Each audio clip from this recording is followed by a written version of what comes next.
Oh yeah. All right. Let me try to get into this whole GloRilla and F.N.F shit. Here we go. F.N.F GloRilla Hitkidd. Okay. So if you don't know, GloRilla, who just blew up, is beefing with the guy who is the producer of the song. They're beefing over ownership rights. Okay? GloRilla claims she hasn't made any money from F.N.F, which, by the way, somebody needs to tell her, welcome to the music industry. The money you made from your records ultimately is going to be your publishing, and whatever you got as an advance for, like, I think, how much did Gotti give her? Yo Gotti signs GloRilla for, let me see how much. Because she was flexing a lot of money for 600,000. Yeah, that 600,000 is you getting paid for the song. I don't know if she knows that. Like, people think that when you get signed, the money you get signed for is free cash. No, that 600,000 is a 600,000 that you're signing that they could collect all of the earnings for that song, probably like back collected and collected in the future. You're not getting paid, like, that's your money. You're not getting paid, brother. That's it. Okay? So most people really don't get royalty checks because the label's going to keep you in debt. Somebody said Act don't upload to another page. No, bro. Bro, you know I upload, like, I'm still on my main page. Like, the fuck? Anyway. So yeah. So she said she never made no money from the song. Let me see if I can just whatever. Okay. She said nigga done made so much money from F.N.F and I haven't made 1 red cent, but I'm prospering because guess what? I could rap in real life and not no motherfucking one hit wonder. I wrote every single lyric and every single song I ever put out, and even after this I still got love for Hitkidd because we came up even though he been going behind my back ever since the song blew up, and that's the story for another day. I just hate the fact that he had to bring the business, social media, when he could have been came out, when I could have been came out about a stink shit he did to me, okay? Then she says, is this her? This is her, right? Niggas been salty ever since I ain't signed to their label to be a group for $0. One more thing for a log out. Nigga, you signed the song away the first week without me knowing 50K because you didn't know how big it was going to be. Should I keep going? Okay. Here's the whole beef with this song. It's who owns the song. Now, let me explain how like usually works with records. And this is why the masters matter. Whoever owns the masters, right, or the rights to the masters, owns the song. That's it. I don't care what nobody else says. That's it. Now, how is this usually decided? Well, if I'm a producer, technically they use this word masters, but like it gets a little more complicated. Usually, it's the master is usually the first copy of the song that gets mass produced. So it's the song that every other copy is going to come from. Right? But because we're in a digital age and you're not burning CDs, even though we are copying files, what ends up being the master recording, yes, is the file. However, it's now more about the rights to the master. Who has the rights to it? Right? Now, the rights to the master usually is for example, if you pay for studio time, right? And you bought a lease beat, you own the rights to the masters because it's your song, right? It's basically, I don't want to get too complicated. It's basically whose song it is. Now, here's the thing. This guy, Hitkidd, I always wonder who the fuck is this, right? If it's his song, right? So say he's a producer who was doing an EP and he said, yo, GloRilla, come jump on this beat and do the song for me, right? It's going to be on my project, right? If that's the case, which, by the way, even if she did do that, she's probably going to lie and they're going to fight it out in court. It's going to be in court. If that's the case, it's his song. For example, DJ Khaled songs, DJ Khaled's going to own the masters, or he's going to own the rights to the masters. He'll own the rights to the masters. Sometimes the masters could also get like, you know, almost like split up depending on how many people are on the track and if people have leverage or not. You get me? Usually that's not the case. Usually it's just that person owns the masters. When you sign to a label, usually it says, yo, we are signing you that we could own all the masters that you produce, right? Now, again, I'm trying to just think of what situation they have. If homie's saying hop on my song, I'm putting out this song as a producer, which usually is going to be Hitkidd featuring GloRilla. If that's the case, he would own the masters. Now, if he owns the masters to that song, which is a hit song, if you don't know it, this is that F-R-E-E, fuck nigga free song. If he owns the masters, now she's entitled to money. Like, don't get it twisted. So when you do a split sheet, which you're gonna have to do, you're gonna have to say, okay, you own the masters, which pretty much now is you own the rights to the song. But when money comes in for the song, you need to allocate how it gets paid out. So usually you do a split sheet. You could say you're getting this amount of the revenue, and then the feature is getting this amount of the revenue. Okay? And then sometimes the producer gets a very small percent. Well, in this case, I'm assuming it's his song. So in this case, it would be like, okay, I get say I'm him. I get 50% of the revenue, you get 50% of the revenue. Okay? But that's just the royalties. Doesn't mean even if they're getting 50-50 royalties means they both own the song. If he owns the rights to the masters, he makes the decisions on that. You get what I mean? Now, what does that mean? If he owns the masters, he could sell the master. The master is going to be important because controlling the rights to that song that's doing a lot of streams, number one, her label is going to want. So CMG definitely wants it. You want that. You need to have the rights to the masters to fully monetize that shit how you want to. Right? Now, you know what he could do? He could do a bunch of like little distro deals, which that's what you're kind of hearing her refer to. When she said he sold a song for $50K, no, he probably took a distro deal to release it some way, somehow through, I don't know, maybe on someone else's project or in a compilation, and he's just getting the money. Now, granted, it's probably poor business because he should have broke the money down with her. But I'm telling you, the way he's operating, he owns the masters of the song. And that's the most important thing because even though it's her voice all over the song, it don't matter if you wrote the song. If the rights to the masters is controlled by him, yeah, you should get a split on not only the publishing, but the royalties, but you can't determine what happens to the song. Whoever who owns the song gets to determine, oh, okay, we're going to do this deal with it, or we're going to put it here, we're going to put it on these albums, this and third. Without the ownership of the master, she could never put that song on any of her projects without him signing off. And you know what he might say? For it to go on your project, I need a check. So again, whoever owns the masters is the person who is the most important here, right? This is where it's going to get complicated because I believe CMG is going to try to bully him for those masters. They're going to probably look at the contracts. They're probably going to look at any paperwork that was done.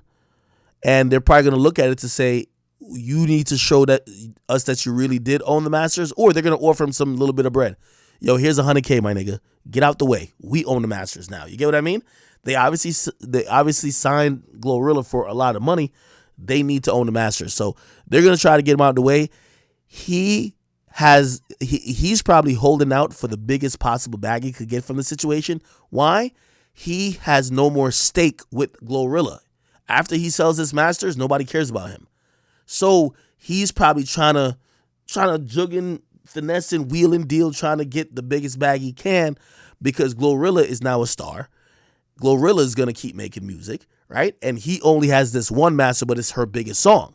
So, again, he's doing these side deals because that's the only way he could get paid, right? Unfortunately, a successful song is going to come between people. You know why? Because producers usually get the shitty end of the deal. Think about a producer who produced, I remember Fetty Wap said the Trap Queen came from some nigga overseas, right? That nigga got his publishing. He probably got a fee for doing the song. But Fetty Wap is now a huge superstar, and you don't even have like a branded tag. So nobody really knows you. So producers always get like the raw end of the situation. So I think because this motherfucker owns the masters, he's not just trying to get cut out the situation. And that's all it is. The dude's just not trying to get cut out of the situation. He wants to be in the situation. And look, Hitkidd took to his Twitter account to call out the Memphis rapper. And by the way, he probably was trying to sign GloRilla to him that he could be always in the situation, and he would have did the same deal. She could have did the same deal with CMG, but he's forever tied to her career, right? Look, Hitkidd took to his Twitter to call out the Memphis rapper, alleging that she and her team tried to claim ownership of the song. Bingo, exactly what I said. The producer, Hitkidd, is saying he owns it. According to him, Big Lo signed a contract for the song without telling him the terms. Again, whoever owns the song has to clear if that song is ever used anywhere. So then, I guess he wrote, so basically these folks trying to take me to court over F.N.F, which I told you they're just going to go to court because they want to own the song. He's standing on it. He says, I own it. Said, but they want to own the song to put it on this EP, which both parties knew. So tell me, how are you going to put F.N.F in your contract without telling me? Essentially, he's saying, it's my fucking song. Is that after I told you and your manager every day that we are in LA with Saweetie and that labels are going to try to sign you because of F.N.F, so watch out. I also told you to let me know when labels reach out so we can be on the same page, but you still went and signed my song without telling me. Okay, let me give you another thing. For example, say when Pop Smoke, no, not Pop Smoke, say when Fabio Foreign popped off. When he gets signed, right? When he gets signed by Columbia, part of the deal is going to be that Big Drip, which was released before he got in the deal, Big Drip goes to Columbia. So Columbia owns Big Drip now. You get what I mean? Now imagine if he signs the deal. Remember, it was a $1.5 million deal for Fabio. He signs the deal, but then it comes back later that he didn't own the song to sign that masters away, right? The masters is owned by the producer, right? Now, again, these are record labels. They do bully tactics. They're not about to sit here and be like, oh, no, because in reality, and I might be losing some of y'all, but I think y'all staying locked in. The producer really, when the producer is saying, I told you that labels are going to try to sign you, so let me know that we could be on the same page. Well, first of all, the only thing you got to do with her deal is that they want the song. So again, yeah, the only thing she got to tell you is like, yo, they're signing me, right? And obviously she got signed for $600,000. He probably was gonna look at it and be like, yo, let me get $200,000 out of that because he wants to get paid for the song, right? That's all this is. The nigga just want to get paid for the song, but he's probably a little bit salty that this is his only check he finna get. Of course, he'll get paid from like, publishing on the song and whatever. But after he gets this check and he sells the masters of this song, GloRilla gonna have a whole career. I personally think he wanted to sign GloRilla to him or GloRilla to include him into her deal.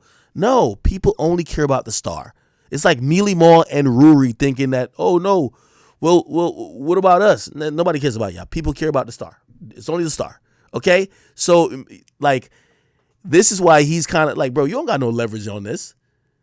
Like, oh, I told you today, told you your manager today we were with Saweetie, that label's going to sign you because of the song. Yeah, they signed, she was hot because of the song, but they're signing her. Her whole career isn't that song. Like, my nigga, what's going to come down to? And let me tell you how labels work. This is exactly, because I've seen labels work like this. The labels, so CMG, who has a partnership with, I believe, Interscope. Is it Interscope? Who do they have a partnership with? Gotti CMG signs deal. Let me see.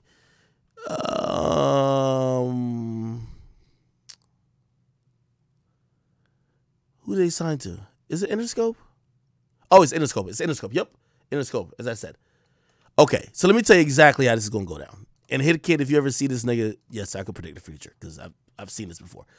You're a nobody in the music game, okay? Not disrespecting you, that's just the reality. You're a nobody. Interscope Records is going to come to you because, number one, Interscope Records is the backer of CMG. So CMG probably don't got those big lawyers to whatever, but Interscope is going to do the dirty work here. Interscope, somebody over there is going to step in, maybe a lawyer or somebody who cares about the partnership they have with CMG. And they're going to say to you, nigga, if you ever want to produce a fucking next song in this industry, you're going to sell that fucking masters instantly. And you're going to sell it, brother. That's all you're going to do. So you're not holding no masters hostage in no fucking music business. They'll blackball the shit out of you before you think you the boss. You're nobody in this game. Okay? I've seen, hey, listen.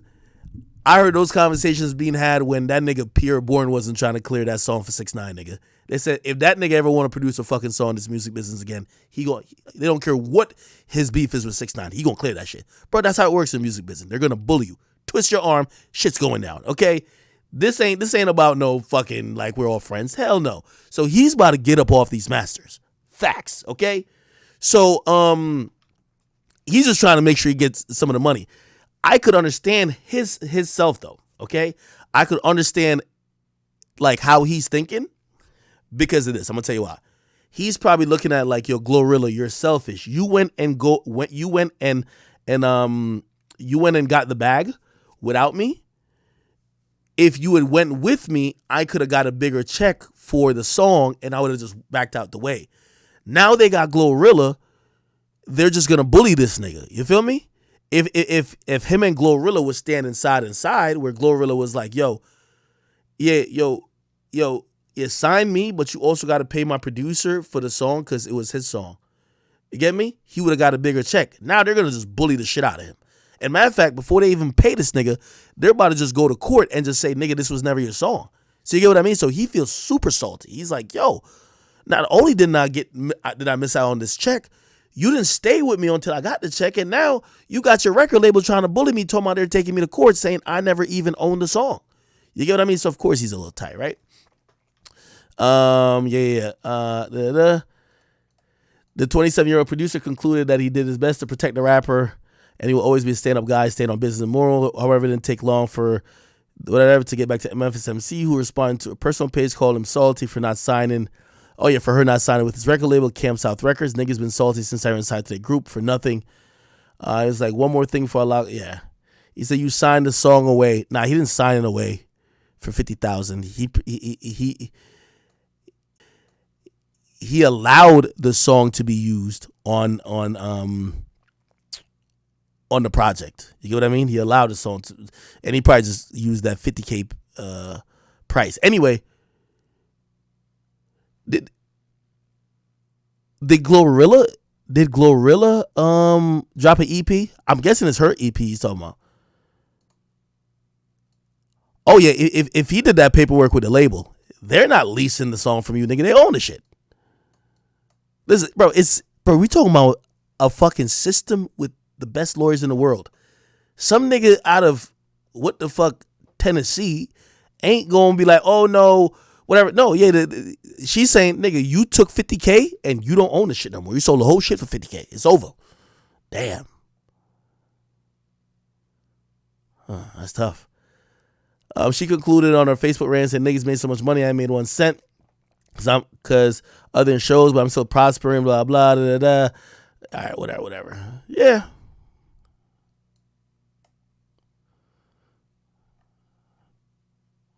Yeah.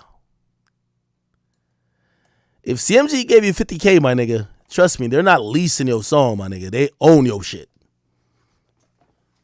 So I don't know if you ain't getting niggas to read the. I'm sorry, like, bro, this is the music business, my nigga. They do bully tactics. Now,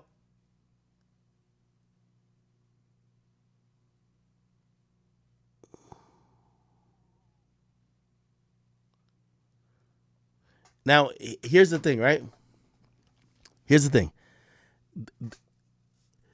There is a way where, like, you know, maybe he could be telling the truth. I just don't think, honestly, and I'm kind of like judging it here, bro. He's nobody in the music business. They're gonna bully him. You get what I mean? I'm gonna give you a different example. Like 6ix9ine owned, actually, what song was it? And they put it on. Yeah, so 6ix9ine owned the masters to Fifi, right? Nicki Minaj put Fifi on her album, right? Was it Fifi or was it Trolls? No, it's Fifi, right? Yeah, they co-owned Trolls. 6ix9ine's label owned the masters to Fifi. They allowed Nicki to use it on her album. Okay, that's some quick paperwork. I don't even remember. I don't even know if there was payment involved, but it could have been. Regardless, see, that's one thing, right? But obviously you're not gonna just take the nigga song and be like you own it now. This dude, I just think that he's gonna be out of luck, bro. I'm sorry, he's gonna be out of luck.